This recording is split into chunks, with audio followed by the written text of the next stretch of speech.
Journalism సాటుకు రాజకీయాలు చేసుడు, party లీడర్లను target చేసుడు, ఇష్టం ఉన్నట్టు పుకార్లు పుట్టించుడు, మా తాన జల్లదని ఫుల్ ఫైర్ అవుతున్నాడు మాజీ మంత్రి శ్రీనివాస్ గౌడ్. అక్కడ ఇక్కడ జల్లినట్టు తెలంగాణలో చెల్లదని అగ్గి మంట అవుతున్నాడు. ఈ నడుమ మహా టీవీ వార్తలు ఎట్లా పడితే అట్లా రాసి కేసీఆర్ కేటీఆర్ ఫోటోలు పెట్టి గలీజ్ రాతలు రాసిండ్రు కదా, హాగో దాని మీదనే వీరావేశంతో మాట్లాడిండు. అరే మీ అమ్మనో మీ అక్కనో మీ చెల్లినో ఇట్లా పిలిచిందని చూపిస్తే నీ ఊరుకుంటావా? తెలంగాణలో రాళ్లతోనే కాదు, అసలు యాక్చువల్ గా ఆడవాళ్ళ జోలికి వస్తే తలలు నరుకుతారు రా భయ్, తలలు నరికేస్తారు, నాలుకలు కోసేస్తారు. తెలంగాణలో బిడ్డ మా చెల్లెల మీద అపాడం వేస్తావా, మా అక్క మీద అపాడం వేస్తావా, మా అమ్మ మీద అపాడం వేస్తావా, కొడుక చూసిన వారా కొడుక రారా అని తలకాయని పడకాల వాటి గీసి రప్పరప్ప కోసి లేకపోతే నరికి అవి చేసి తెలంగాణలో. చూడుండ్రి ఎంత కోపంతో మాట్లాడుతున్నాడు, ఎంత బాధ కలిగితే ఇట్లా మాట్లాడతారు.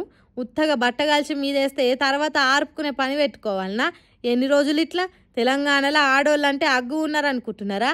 సంబంధాలు అంటగట్టి సంసారాలు కూలగొట్టుడేనా మీడియా అంటే? బిడ్డ ఆడోళ్ళనేమనంటే రప్ప రప్ప మెడలు కోస్తాం అన్నట్టు అమ్మవారు ఊనినట్టు కోపంతో మాట్లాడిండు. ఎన్నో రోజుల నుంచి అంచుకున్న కోపము, ఆవేదన, ఆక్రోశం అన్నీ ఒక్కసారి బయట పెట్టిండు. మరి లేకుంటే ఏంది? తెలంగాణ అంటే అంత సుల్కనగా అనిపించింది వానికి అన్నట్టు చూస్తున్నారు ప్రెస్ మీట్లో కూర్చున్న వాళ్ళు. ఇంత కోపంగా మాజీ మంత్రి శ్రీనివాస్ గౌడ్ను ఎన్నడూ చూడలేదని అంటుర్రు తన తీరు తెలిసిన వాళ్ళు.